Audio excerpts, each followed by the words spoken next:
And to start with, I'd like to introduce Joyce John. My name is Joyce Chung. I'm with Garage Technology Ventures. We're a seed and early stage firm that invests in technology-based startups. Hi, I'm Stephanie Palmieri. I'm with SoftTech VC, and we're a micro VC early stage fund focused on consumer web and mobile. Christine Herron.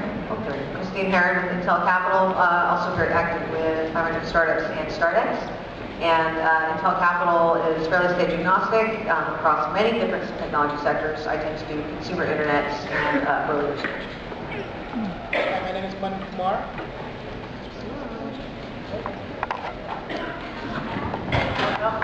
Thank you. Hi, my name is Manu Kumar. I'm with a tech-focused micro VC fund called K9 Ventures. And I really feel like I should have been wearing this skirt today. I'm Heidi Roizen. I'm with Draper Fisher Jurvetson, and I would fund that. No, I'm with Draper Fisher Jurvetson, and I understand Tim's been standing outside with a sign that says "Pitch me." So I hope everybody has pitched it today. Thanks so much, everyone. I was wondering if you could give us a bit of feedback about what a good pitch is for you. What really makes you sit up and take notice? Obviously, it's different for every VC. Well, I think an entrepreneur that is passionate about what they're doing is clearly a big draw for me. I think if somebody who really feels that sense of, solving something bigger than just this, than just really simply just starting a business, but really a passion about solving a big problem, changing the world. So that's obviously number one, and then there's lots of other stuff around that I probably don't need to go into right now. Personally, the one thing that I really like is understanding the backstory behind how you got there. And so there's the why this company, why now, but really why you, and why you want to be the one driving this ship. And so I think for me, understanding why you're the right person and the right team to be building this company is always really helpful. And then the other thing we always look for is what we call the three S's. So kick-ass team, kick-ass product, and big-ass market. My comments are very similar to hers. So I think that obviously the storytelling is good, and I know when I've done pitch coaching, I've told people, look, basically you need that half a sentence that says, what you do and who you do it for and why they care, and somehow make that half a sentence. And say it at the beginning, say it in the middle, say it at the end. Ask for something at the end, leave yourself time. And then as far as the elements I really care about at the seed stage, it's, what's the product, what's the team, and what's the customer acquisition. And if you have a really succinct, smart approach to those and they tie together well, to me that's a great pitch. That's what we're doing. So I could take, one of the things that I look for is the quality of the referral. What does the person who is referring the company in actually say about the company? And that pitch is just as important as your actual pitch itself, because that's kind of what sets the expectation going in terms of what you're expecting out of the meeting. The other thing that, in terms of pitch, it's not the pitch as much as the demo.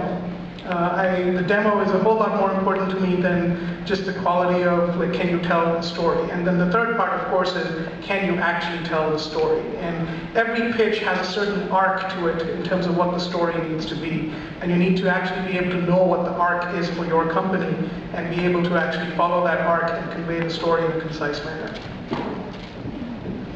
I can't add to that except to say, absolutely show me, don't tell me. And if the product's not working yet, go ahead and do some sort of mock-up so you can walk me through how it's going to work. The second thing is, just a process point, don't read your slides. Don't pack your slides full of stuff and then come in and read them. I can read your slides. I really want to hear you talk, so the less material you put on your slides is better. I have my own rule, when I give a presentation, each of my slides only have 10 words or less on it. So it forces you to actually do the talking, which is about the storytelling and what we want to hear. And the other thing, although I think this is pretty fun, is turn your email off before you put your slides up, because when you start getting email and I see your mom wants to know why you didn't call her, it's not very exciting. On the other hand, if you're going to leave it on, have Sequoia and Andreessen sending you emails that say like term sheet on them. So that really gets me excited about funding. And if you want to schedule emails coming into your inbox, you can use Boomerang for that. Thanks so much, that's great. Really pragmatic advice and a few laughs there. When is an app a business? I have a great question around that, and I'm wondering, what is the dividing line for you if someone comes in with an app wanting to get funding? It's a good question, because sort of the answer that I would say doesn't actually prove to be true in the real life, which would be, something that people will value, that, potentially pay for, that there's a revenue model, a real revenue model around that could be a standalone business. And clearly that hasn't actually played out in terms of companies being able to get acquired or be valued very highly without having that. So, but from my perspective, in order for me to play in that space, I need to understand what is the real business model and how do you create real value. I think, one thing we look a lot at is mobile-enabled services, and so we think about how the app or the mobile device actually enables a larger business and really can transform a vertical. So, for example, we're in a business called Postmates, and it's enabling couriers to kind of change the way that they ship things within cities. Uber is another great example where there's a larger business being supported by the app, sort of the means to the end of reaching the end consumer, and potentially also the partners through that channel. Money. Sorry.